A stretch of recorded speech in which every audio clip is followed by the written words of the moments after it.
Hello, ഞങ്ങൾ കൊട്ടിയത്ത് ലുലുവിലൊന്ന് പോകുന്ന വിചാരിച്ചിരിക്കുക. ഒരു ചെറിയ ഷോപ്പിങ്ങിന് ഞാനും കാശിക്കുട്ടനും കൂടെ പോയിട്ട് വരട്ടെ.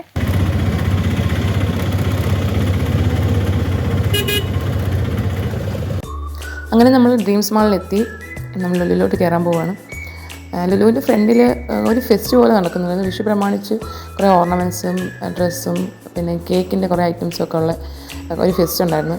ഞാൻ കുറേ നേരം അവിടെയൊക്കെ നടന്നു. ഓർണമെൻറ്റ്സൊക്കെ കാണുമ്പോൾ നമ്മൾ സാധാ പെണ്ണുങ്ങൾ അങ്ങോട്ട് നോക്കി പോകുമല്ലോ. നല്ല ഭംഗിയുള്ള ഒരുപാട് കളക്ഷൻസ് ഉണ്ടായിരുന്നു. നല്ല ഓർണമെൻറ്റ്സ് ഉണ്ടായിരുന്നു. വളയും കമ്മൽ മാലകൾ ഒരുപാടുണ്ടായിരുന്നു. കുറേ നേരം അവിടെയൊക്കെ നോക്കി. പിന്നെ കുറേ ടോപ്സും ഐറ്റംസൊക്കെ ഉണ്ടായിരുന്നു. ടോപ്പുകൾ നോക്കി. കാശിക്ക് ഇവിടെ നിന്ന് നിൽക്കാൻ താല്പര്യമില്ലായിരുന്നു. കാശിക്ക് പെട്ടെന്ന് ഷോപ്പിങ്ങിന് പോകണം. ഞാനാണെങ്കിൽ ഇത് കണ്ടപ്പോൾ അവിടെ സ്റ്റക്കായിപ്പോയി. പിന്നെ അവിടെ കാശിക്ക് ഫേവറേറ്റ് ആയിട്ടുള്ള കുറേ അനിമി ക്യാരക്ടേഴ്സ് ഉണ്ടായിരുന്നു. അങ്ങോട്ടൊന്നും ഞാൻ പോയില്ല. പോയി കഴിഞ്ഞാൽ അത് മേടിക്കണം. എനിക്ക് തന്നെ പണിയാവുമെന്ന് മനസ്സിലാണ്ട് ആ സെക്ഷനിലോട്ട് ഞാൻ പോയിട്ടില്ല. കാശി മതിയമ്മേ വാങ്ങുമ്പോൾ നമുക്ക് ലുലുവിൽ കയറാമേ എന്ന് പറഞ്ഞ് നിൽക്കുക. കാശിയുടെ ഷോപ്പിംഗ് നടത്തിക്കോളം വയ്യ. എനിക്കാണെങ്കിൽ ഇതൊക്കെ കണ്ടപ്പോൾ എല്ലാം മേടിച്ചാൽ കൊള്ളാമെന്നുണ്ടായിരുന്നു. ഇത് കുറേ ടോപ്സും അതും ഇതൊക്കെ എല്ലാവരും നമ്മളിങ്ങനെ വിളിക്കുമായിരുന്നു. വേണോ എന്ന് ചോദിച്ചാൽ അതെല്ലാം നോക്കിയിട്ട് പിന്നെ കാശിയുടെ ഷോപ്പിങ്ങിന് പോയി. കാശിക്ക് ഇഷ്ടപ്പെട്ട ഓരോ ഐറ്റംസ് ഇങ്ങനെ എടുത്ത് വെക്കുക. ഓരോന്ന് എടുക്കുമ്പോഴേ എന്നെ ഇങ്ങനെ നോക്കും. എൻ്റെ മുഖഭാവം എടുത്തോട്ടെ അമ്മേ എന്ന് പറഞ്ഞ് ഓരോന്ന് ഇങ്ങനെ എടുത്ത് വെക്കും. ബിസ്ക്കറ്റ്, കുക്കീസ് ഈ ഐറ്റംസാണ് കാശി ഏറ്റവും കൂടുതൽ എടുക്കുന്നത്. കുറേ ഓഫർ ഉണ്ടായിരുന്നു. ഓരോന്നും എടുത്ത് വെക്കും. എന്നിട്ട് എൻ്റെ മുഖത്തോട്ട് നോക്കും, അമ്മയെ എടുത്തോട്ടെ എന്നുള്ള ഭാവത്തിൽ. അപ്പം ഞാൻ തലയാട്ടും, അപ്പോഴത് വെക്കും. അങ്ങനെ ഓരോന്ന് എടുത്തുകൊണ്ടിരിക്കുകയാണ്. പിന്നെ ഞാൻ പറഞ്ഞു മതി ഇനി ഇതിൽ കൂടുതൽ ബിസ്ക്കറ്റ് എടുക്കണ്ട, അത്രയും മതിയെന്ന് പറഞ്ഞു. കുറേ ഓഫർ ഉണ്ടായിരുന്നു. ചെറിയ വിലയുള്ളായിരുന്നു. പകുതി വിലയ്ക്കൊക്കെ വെച്ചിട്ടുണ്ടായിരുന്നു. പിന്നെ എനിക്ക് ആൽമണ്ട്സ് വേണമായിരുന്നു. അത് ഞാൻ 2 പാക്കറ്റ് എടുത്ത് വെച്ചു.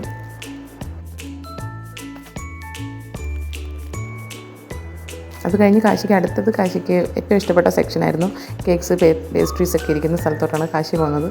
പുഡിങ്ങൊക്കെ ഇരിക്കുന്നത്. അവിടെ ചെന്ന് ഏതെടുക്കണം എന്നുള്ള കൺഫ്യൂഷൻ ഇങ്ങനെ നോക്കിയിരിക്കുമായിരുന്നു. പിന്നെ ഒരു കേക്കിൻ്റെ അവിടെ ഓഫർ ഉണ്ടായിരുന്നു, വിലക്കുറവുണ്ടായിരുന്നു. അതിൽ നിന്ന് എനിക്ക് ആ കേക്ക് ഭയങ്കര ഇഷ്ടമാണ്. ആ കേക്ക് ഒരെണ്ണം മേടിച്ചു.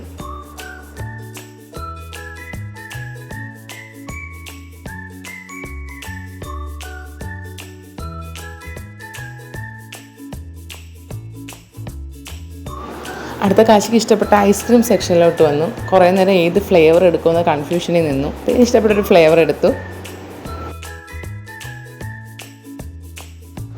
ഇഷ്ടപ്പെട്ട ഫ്ലേവർ ഐസ്ക്രീമൊക്കെ സെലക്ട് ചെയ്തു. അടുത്തത് ക്വസോൺ സെലക്ട് ചെയ്യാൻ പോയി. അതിനകത്ത് ഫ്ലേവർ ഒന്ന് വാനിലയും ഒന്ന് ചീസി ഫ്ലേവറുമാണ് എടുത്തത്. എനിക്ക് വാനില ഫ്ലേവർ എടുത്തു. അവന് ചീസി ഫ്ലേവറാണ് അവനെടുത്തത്. അടുത്ത സെക്ഷൻ ഫ്രൂട്ട് സെക്ഷനിലോട്ട് പോയി. കാശിക്ക് ഒട്ടും ഈ സെക്ഷൻ ഇഷ്ടമല്ലാത്തതുകൊണ്ട് അമ്മയുടേത് ഞാൻ എടുത്ത് തരാം എന്ന് പറഞ്ഞ് എൻ്റെ ഫോൺ മേടിച്ചു. പിന്നെ ഞാൻ കുറച്ച് ഫ്രൂട്ട്സൊക്കെ മേടിച്ചു. അപ്പോൾ പൈനാപ്പിൾ ഇരിക്കുന്നുണ്ട്. അപ്പോൾ പൈനാപ്പിൾ കുറച്ച് എടുത്താൽ നമുക്ക് വിഷുവിന് കണി വെക്കാമെന്ന് വെച്ചാൽ ഒരു പൈനാപ്പിൾ എടുത്തു. കാശിക്ക് പൈനാപ്പിൾ ഭയങ്കര ഇഷ്ടം. പക്ഷേ കാശിക്ക് പൈനാപ്പിൾ കഴിക്കാൻ പറ്റില്ല, അവന് അലർജിയാണ്. പിന്നെ കഴിഞ്ഞ് കുറച്ച് ബെറീസിൻ്റെ സെക്ഷനിലോട്ട് വന്ന് സ്ട്രോബെറി നല്ല വിലക്കുറവുണ്ടായിരുന്നു. 89 രൂപ എന്തോ ഉണ്ടായിരുന്നുള്ള ഒരു ബോക്സിന്. ഞാനിങ്ങനെ നോക്കുവാണ് നല്ല സ്ട്രോബെറി ആണോ. ചിലതൊക്കെ അടിയിലോട്ട് ചീഞ്ഞൊക്കെ ഇരിക്കും. നല്ലതാണോ നോക്കിയത്. നല്ല സ്ട്രോബെറി ആയിരുന്നു, നല്ല ഫ്രഷ് ആയിരുന്നു. എല്ലാം നോക്കി സ്ട്രോബെറീസൊക്കെ നോക്കി മേടിച്ചു. സ്ട്രോബെറീസ് കാശിക്കുട്ടിന് ഭയങ്കര ഇഷ്ടമാണ്. പക്ഷേ ഇവിടുത്തെ സ്ട്രോബെറി ദുബായിൽ അത്ര നല്ലതല്ലെന്ന് അവൻ പറയുന്നത്. ദുബായിലായിരുന്ന ടൈമിൽ അവിടുത്തെ സ്ട്രോബെറി കുറച്ചും കൂടെ വലിപ്പമുണ്ട്, കുറച്ച് നല്ല മധുരമാണ്. ഇവിടുത്തെ കുറച്ചുകൂടെ പുളി കൂടുതലാണ്. പിന്നെ ബ്ലാക്ക്ബെറി ഒക്കെ നിങ്ങൾക്ക് ഇഷ്ടമാണോ? എനിക്ക് ബ്ലാക്ക്ബെറി ഇഷ്ടമല്ല, അത് ഒട്ടും ടേസ്റ്റ് ഇല്ല. ഞാൻ അവിടെ വെച്ചിട്ട് എനിക്കൊരു ടേസ്റ്റായിട്ട് തോന്നിയിട്ടില്ല. അതിനൊക്കെ ഒരുപാട് ടേസ്റ്റുള്ളതാണ് മൽബെറി. അതുമായിട്ട് കമ്പയർ ചെയ്താൽ നല്ല ടേസ്റ്റാണ് മൽബെറിക്ക്. നമ്മളെല്ലാം മേടിച്ച് അടുത്ത് നമ്മൾ ബില്ലടിക്കാൻ പോയി. ഞാൻ എടുത്ത് വെക്കാൻ എന്നിട്ട് സമ്മതിക്കുന്നില്ല, അവന് തന്നെ എല്ലാം എടുത്ത് വെക്കണം. അങ്ങനെ അവനെല്ലാം സാധനങ്ങളൊക്കെ ഓരോന്നോരോന്ന് എടുത്ത് വെക്കുന്നു. അവനെ കൊണ്ട് പറ്റുന്ന രീതിയിൽ ഓരോന്നായിട്ട് എടുത്ത് വെച്ച് അങ്ങനെ ബില്ലൊക്കെ അടിച്ച്. പിന്നെ നമുക്കൊന്നും എടുക്കാൻ പറ്റിയില്ല. പിന്നെ നമ്മൾ നേരെ അത് കഴിഞ്ഞിട്ട് വീട്ടിലോട്ടിങ്ങ് വന്നു.